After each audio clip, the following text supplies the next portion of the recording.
Next, we have our special guest, Santino Mancebo, aka Tino the Sandman. Come on up. All right, let's get it. All right, y'all. How you doing, man? How you Welcome doing? to the show. Welcome to C.K.G Sound.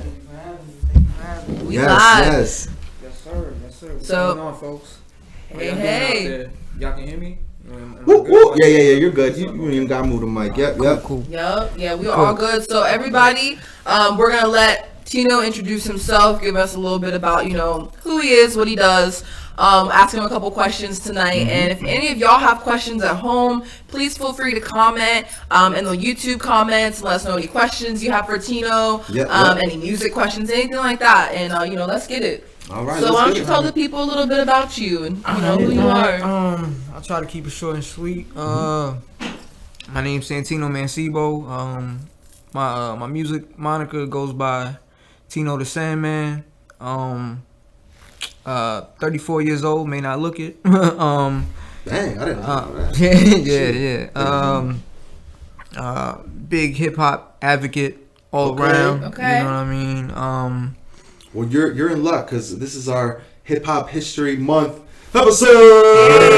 We're gonna have some fun here Yeah, we tonight. got some fun with you. We got some trivia questions later on. And Hey, stuff. I just hope I do the culture proud. Let's get it. Proud. Also, beat maker. Okay. Well, gotta. So what kind of beats and stuff like do you make? I mean, hip hop dominantly. hip-hop, You know what I mean. hip-hop But I like to dabble in like the different subgenres of hip hop. I Right. don't really like to box myself in because if I make something that's gonna sound like some rock and roll, so be it. You Right, know what I so mean? be it, So I'm not exactly. gonna really try to box myself in. But yeah, mainly hip hop. You know what I mean? Because that's where the roots come from. You know what I mean? That's the foundation of it all. Right. Right. And like you said, even dabbling with other like sounds and stuff like dubstep is derived from hip hop. Right? Yeah, bro. Like it's Yeah. what 2-step like rather than I don't really know one-step or I don't something really like know that? I don't really know the particular patterns, but Mhm. you can definitely tell that there's some influences in there. You know what I mean? Yeah, And sure. vice versa. You know For what I sure, mean? for sure. Like you even hear country music now that have like heavy ass 808 bass in it. You know what I mean? Right. Like that was almost never a thing back in the day. You know what I mean? That's facts. That's kind of crazy. I'm not really big on country music like that, even though there's a couple joints that that touch my soul every now and again. But yeah, it's just crazy to hear those type of influences in that type of music today. So let me ask you, like, where are you from and stuff? I'm originally from New York. I'm originally from Red Hook, Brooklyn. So you already got them hip hop culture roots in you. Yeah. Alright, bet. Facts. I was a little. I mean, I wasn't late to the game, but like as far as like stuff that I was exposed to, like I had the radio and everything like that. But a lot of people don't know this about me. But like I didn't really get cable until it was like 95, something like that. So like when I actually got cable, every day after school I was on BET, MTV, that was clicking it. back and forth. That's You know what I right. mean? Watching any type of countdown, any type of videos, Rap City, TRL. It didn't matter. You know what I mean? I was watching it all. Man, those were the days back in the day. Facts. So let me ask you, we're talking about back in the day, what was your first experience creating music or feeling like you wanted to create music? Yeah, why do you create music? Why do I create music? I mean, just the overall culture of hip hop was always intriguing to me. You know what I mean? Just because I was always surrounded by it too. You know what I mean? The fashion. Right, you music. always fresh as hell. You know what I mean? Every time I see you, you got the Right. newest exclusive shoes. Another thing, not really too exclusive because I'm not really a hype beast. I just like what I like. You know what I mean? Right, and right. I could put an outfit together. You know what I mean? Facts. A lot of people don't know this about me, but I didn't get to my fresh days until I lived in Texas for a little while. I lived in Texas for about 4 years because my father was in the military. So like I didn't really learn how to like coordinate an outfit really until I moved to Texas, and that was because I got made fun of a couple times because like I had mixed match outfits and all that. I was looking crazy because at the time, because I'm a nerd too, so like I didn't really care about nothing but video games, cartoons, and my action figures at the time. Right, I didn't care about fashion. I didn't care about girls or nothing like that. But the girls eventually came and everything. Like that, with the fashion and stuff. Yeah. So I had to step it up a little bit. You know what I mean? And Texas taught me how to crease my khakis and get flying a little bit, get a little bit flashy on them and whatnot. Shout out to Texas and their fashion. Yeah, TX. You know what I mean? I was in Fort Hood for a little while. Yeah, I was in Fort Hood for a little while. That's fire. Yeah. So like for have you like performed anywhere? Have you done any like beat contests or anything like that? Like not really too much. I mean, I've performed here and there, not on the beat tip, more on the lyrical tip because I used to rhyme. I still do. I still do. Yeah. But not too many on the beat competitions. I was probably in one beat competition before, I want to say it was 2018, 2019. Okay. It was definitely well before like the COVID era. Right. You know what I mean? Right. But nothing too heavy on that tip. Okay. Definitely need to do that more though. Yeah. If anybody has any leads on any beat competitions or anything like that, just anything to get music out there, let me know. Leave a comment. You know what I mean? Let's get it popping. Yeah, we would love to even get something on C.K.G. sound, like a beat battle or something That'd be even a freestyle battle. Even if I'm a judge, you know what I mean? I'd do it. You know what I mean? Like I said, we're all about the culture. Anything we could do to really like bring people together and like provoke some expression, we're all about it for sure. Right. Like I said, at the end of the day, it's all about networking and just meeting people. Facts. Like Big facts. It's the strangers that are gonna be the ones to be like, yo, let me put 10 grand behind you and help you flourish because I believe in you. You know what I mean?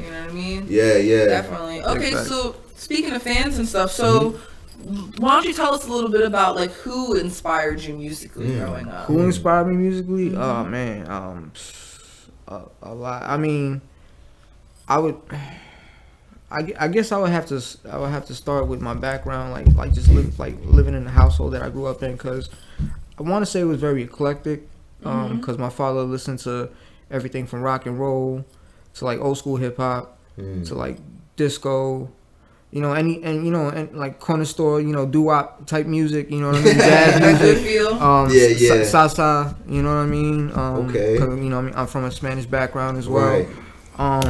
Puerto Rican, right? Puerto Rican, Cuban, amongst other things. You know what I mean? I'm a mutt. Gang. Yeah. Whole lot of gang shit. Hashtag. But I want to say my first album that I ever bought was Nas. It Was Written, and like I was bumping that. I was bumping Method Man's Tikal album at the time, and I was bumping anything Wu, because my brother was a big like Wu head. Shout out to the Wu Tang. Yeah, shout out to Wu. Anything that he was listening to, like I would always steal his tapes.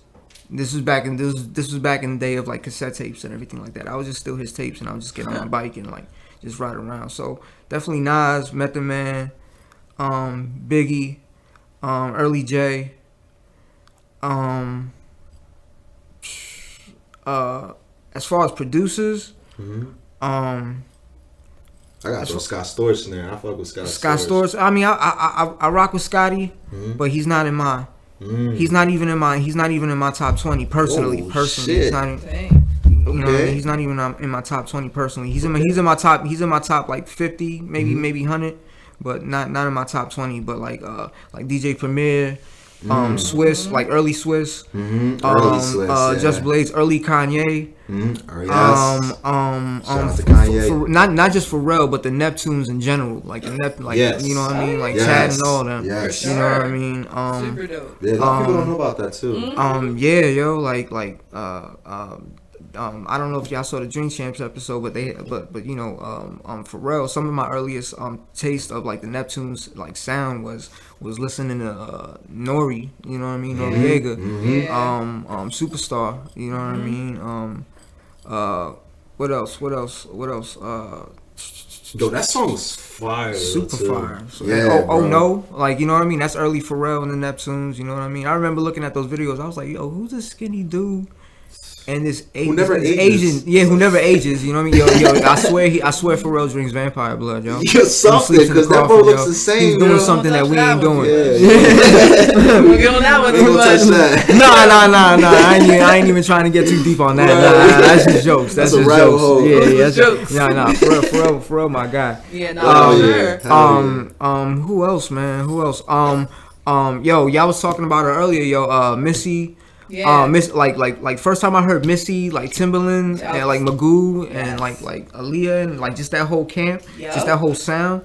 I was amazed. You know what I mean? I was just like, yo, what am I listening to right now? Because it was so different. It was such a change of pace. And yeah, I digs what y'all was saying earlier about like the battle between Busta and Missy Elliott. That was fire. Like because one thing I wanted to point out was that like if you look at their video catalog, they have some of the most craziest like imagery in their videos. You know what I mean? If you look at, I remember the video that Missy had back in the day with the Brat. It was called Sock It To Me, and it was like a whole. I don't know if anybody gets the reference, but I always got the reference. I was like, yo, that's Mega Man.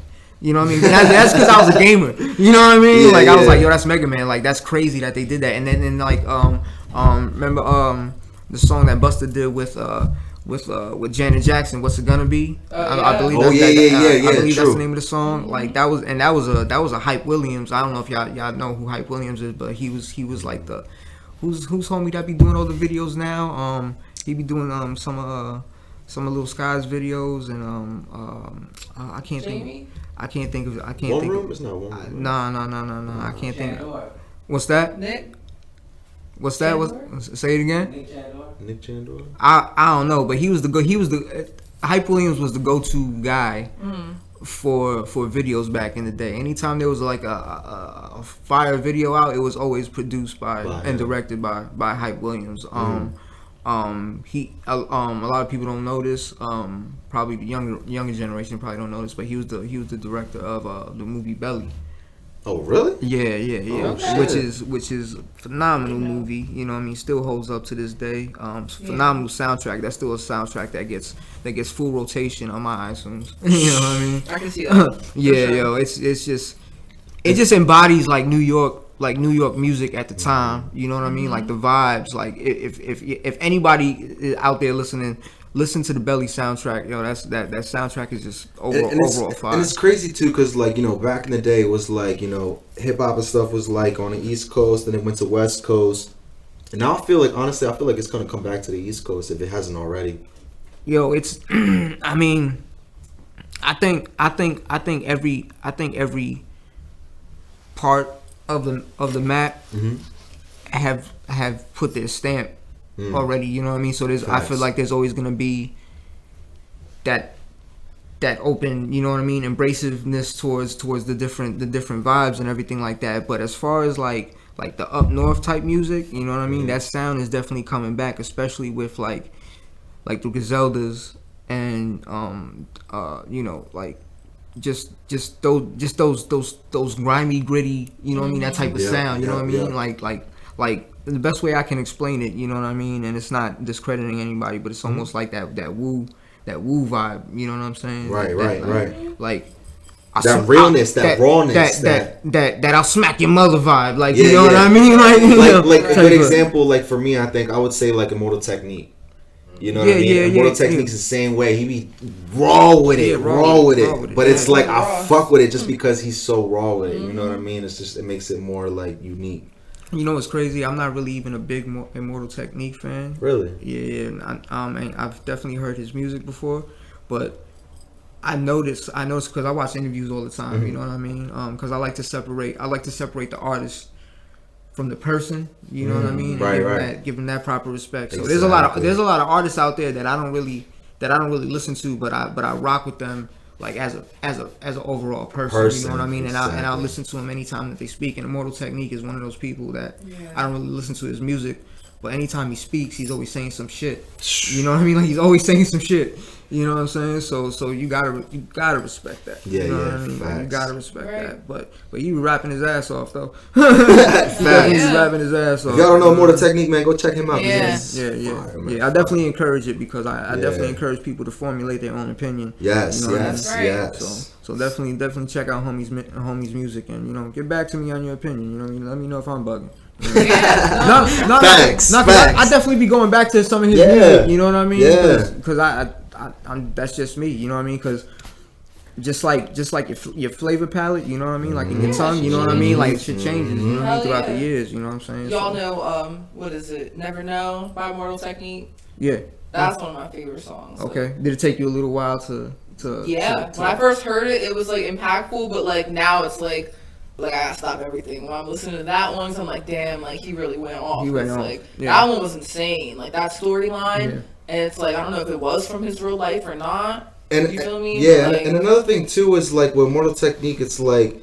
I used to listen to his music back when I was like in high school and shit. Like you know what I mean? Huh?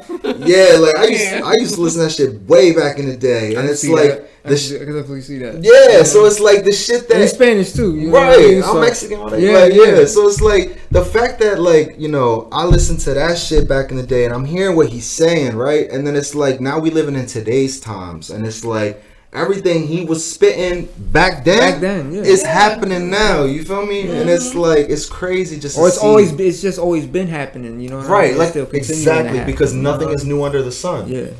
Exactly. That's how I look at it too. Yeah. Shout out to Mortal Technique. Hell yeah! Shout out to Mortal Technique, man. Mortal Technique. He's always saying some shit. Yeah.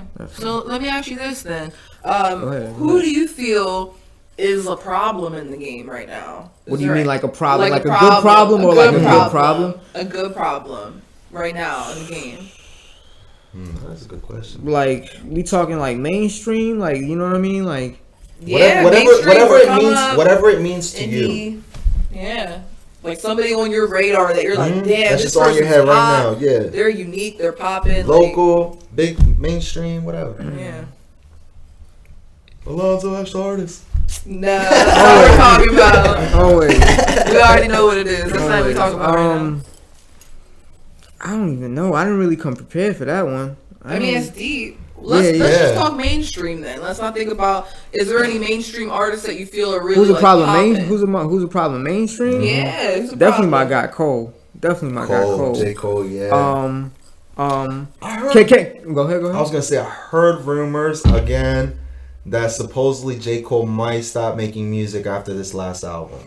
Okay, I mean that's what he's been saying, you know. Right. For the most part, you know what I mean. So I mean, we'll see, but we seen how that happens. But honestly, I could see it happening this time. The only reason I say that is because of the whole like metaverse and all that social media crazy shit that's about to start happening and stuff. Like everything's gonna be like real, like it's gonna be like we're gonna be living in like a matrix pretty much, like in social media. Like you'll be able to sense, feel. We already are. Yeah, we'll be able to do this whole C.K.G sound all at home with our virtual reality. All y'all will be sitting there with us in the metaverse, like. Right, pretty much. So like for me, like knowing J. Cole and the type of person he is, and like sticking to like spirit and just being conscious of what he's doing and stuff like that. I feel like for him, it's like. He's already famous. He already did what he had to do. He already made his way. So it's like, I feel like for him to...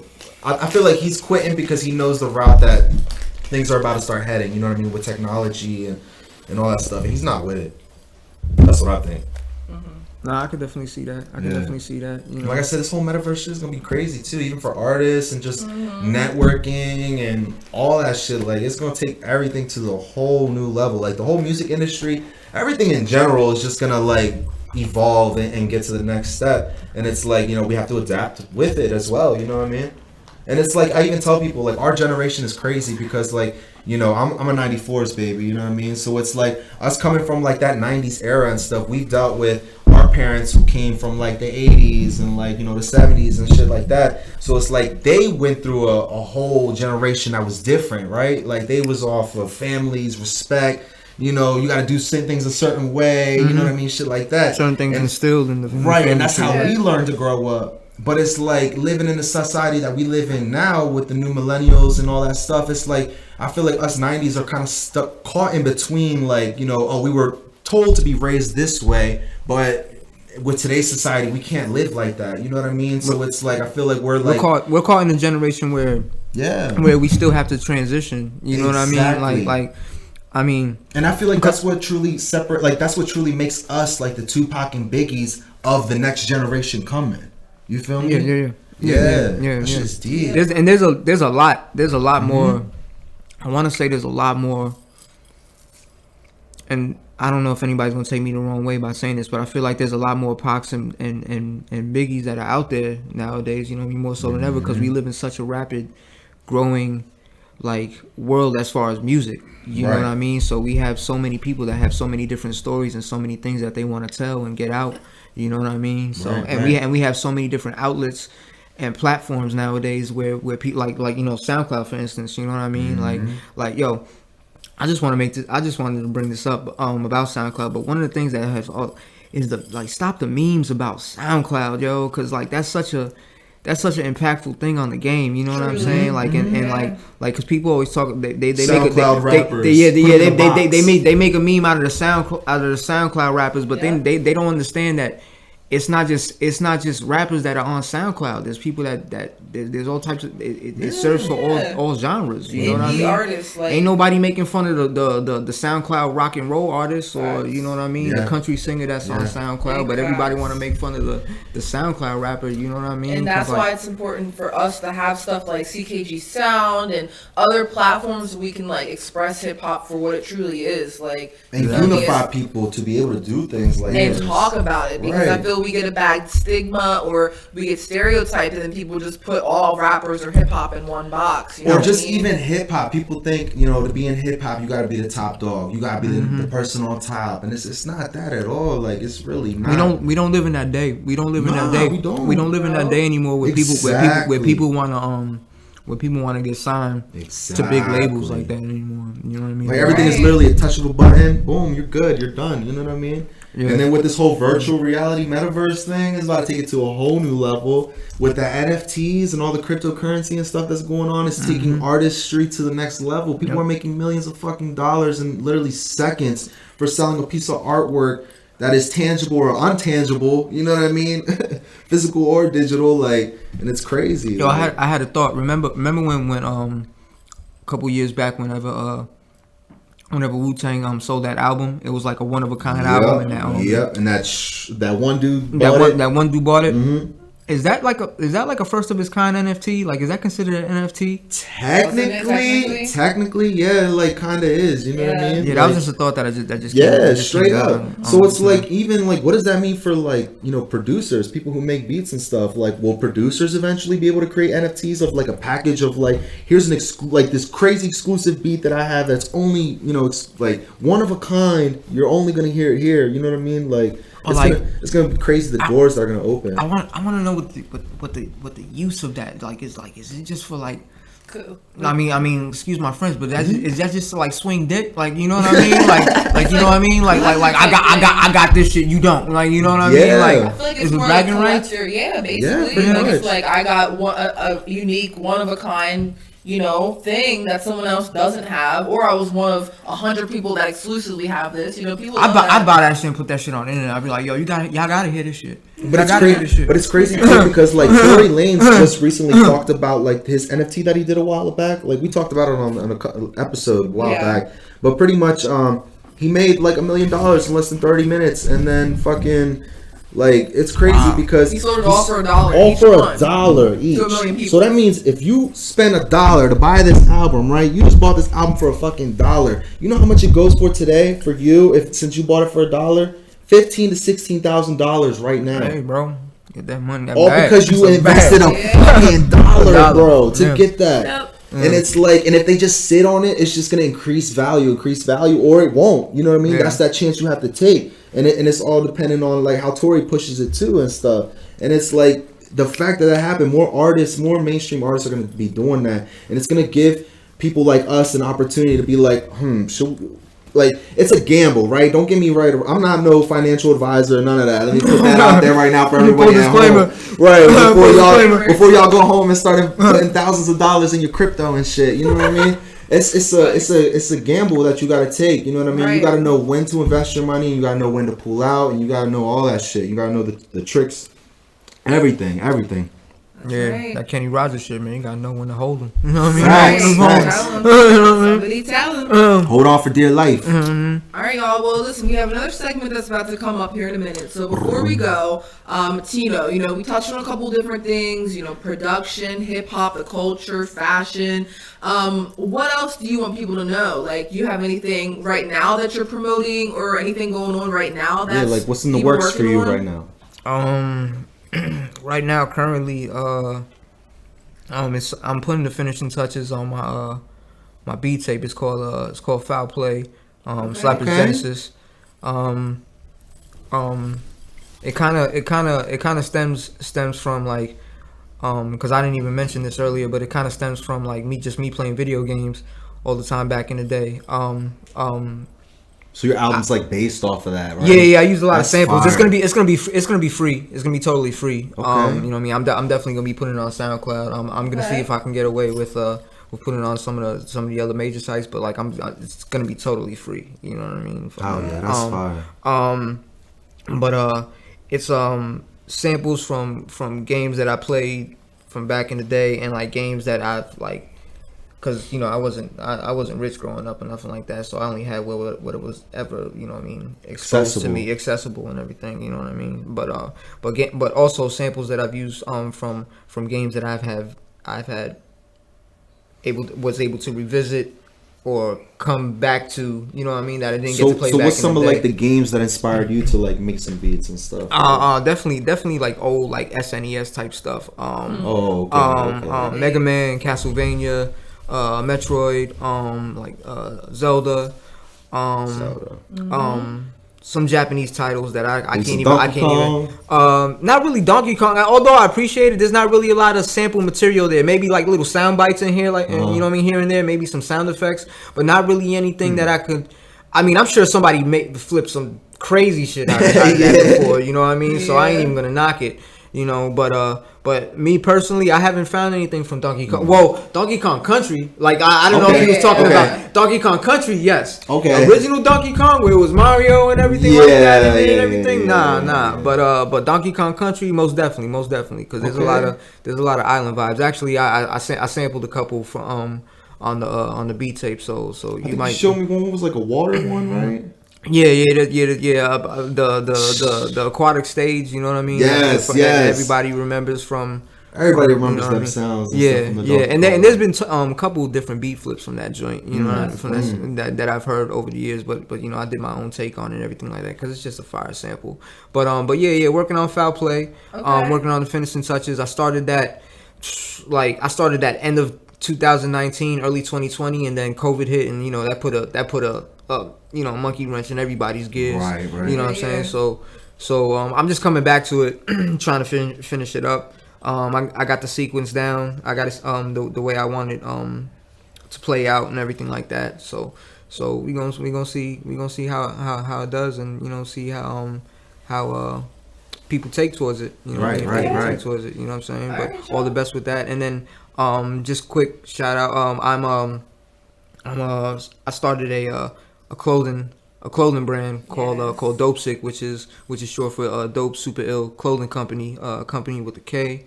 Don't have an e-commerce store right now, so anybody that's interested, they can follow me at Dope Super Ill Clothing Company. On Instagram. You would have to contact me directly, and you know, we'll just hit my DM, and you know, we'll work things out. Also on Instagram, T1EYENO. That's my personal Instagram. That's usually where I do the stuff with music and everything like that. I don't get on it too heavy, but if you want to reach me, I'll pick up the line. Also on Facebook, Santino Mancebo, Tino the Sandman, and Dope Sick, Dope Super Ill Clothing Company as well.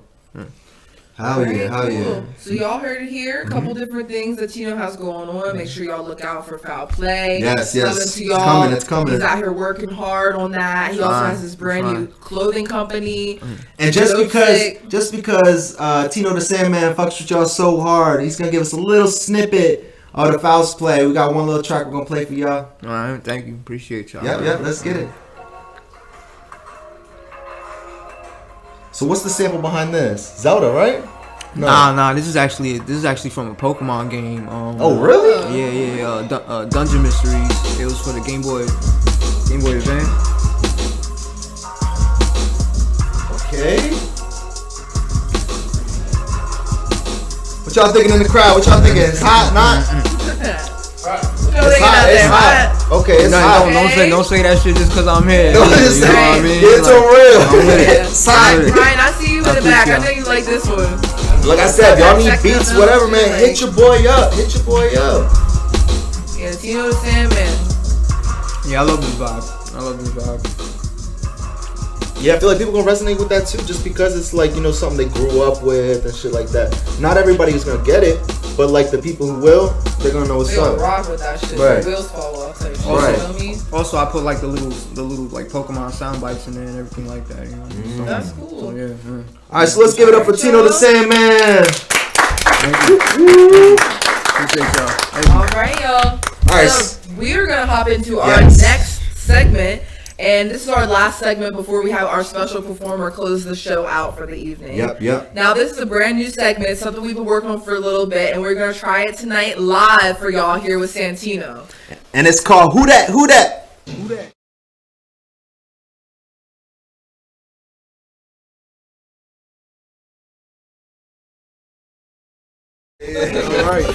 All right. So pretty much, what the thing is, what's this about the segment? Yeah. It's pretty much we're gonna ask him a couple questions about the Hip Hop History Month. We got a couple blurred pictures that we're gonna show him, give him some facts, and we're gonna see if he can figure out who it is. And he's got a minute to figure it out. Who thinks he's gonna be able to do it? I hope I can do it. All right, y'all. All right. We're gonna put the timer on. We're gonna put a minute. I'll try to do it. And then once they give us the cue, we will be ready to start. All right, I'm staying here, block the answers from him so he don't see it. Do you want to read the first one? All right, do I gotta be looking at? Do I gotta look at the screen? All right, we got it. Look at the screen. Here we go. All right, this artist is from 149th Street and Lenox Avenue in Harlem, New York. Big L. All right, boom. Hey, Good job. Got Ding, it. ding, ding. Next. All right, next.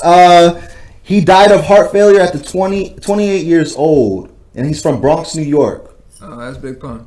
Ding, ding, ding, ding, Ding. Got it. All right, next. Tupac bought this artist his first Rolex in March. Give him a second. Okay. In March 1992, he was featured in the Source unsigned hype column dedicated aspiring artists.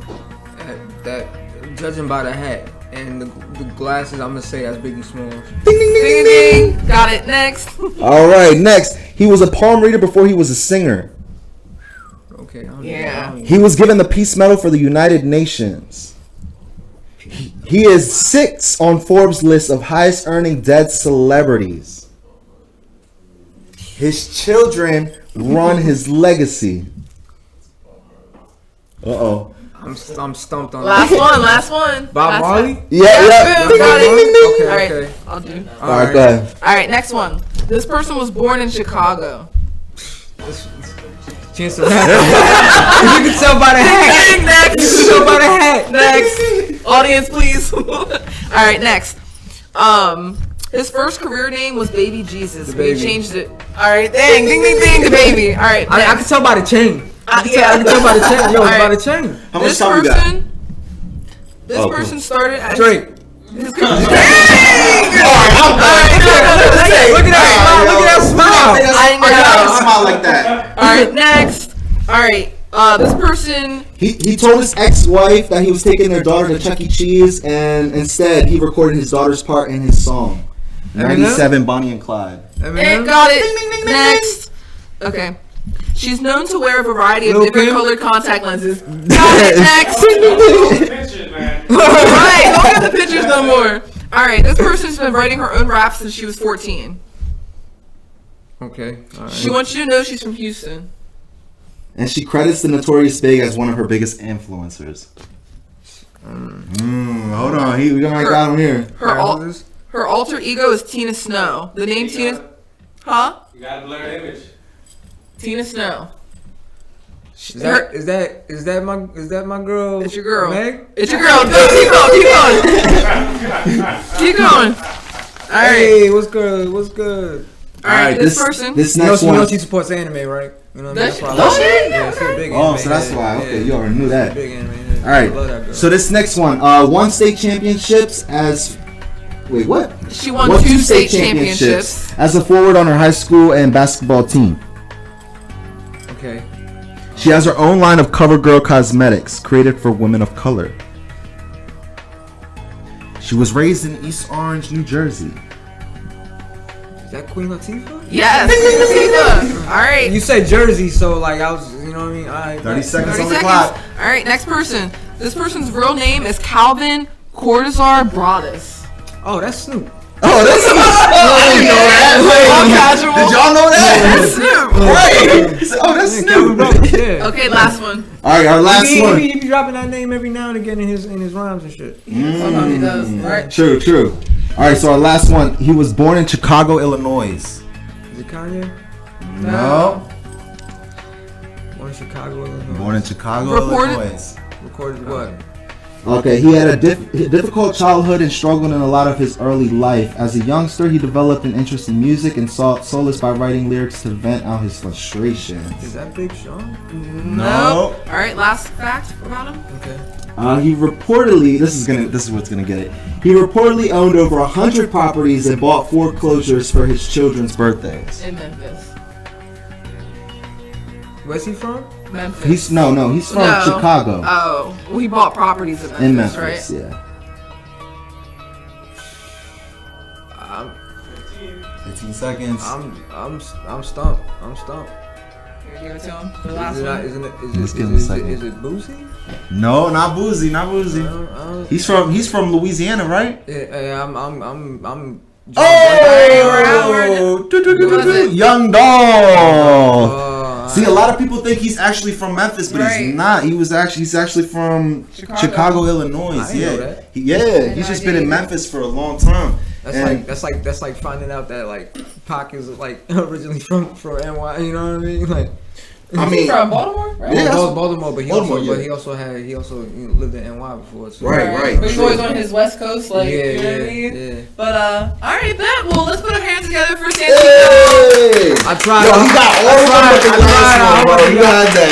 Hell yeah. You did good, man. Rest in peace to Young Dolph. Yes. Now we know, rest in Power King, and, now we know we're going to have to make these pictures a little harder for our next guest. I might just give it to y'all all blacked out or something. Right, we ain't giving y'all no pictures. I mean, you never know. They might just not. You know what I mean? Like, True. That Drake one was easy though. That Drake one. You can't even blur out that smile. Listen, and his fact is funny. It was like he started his career as an actor, but he got shot and ended up in a wheelchair.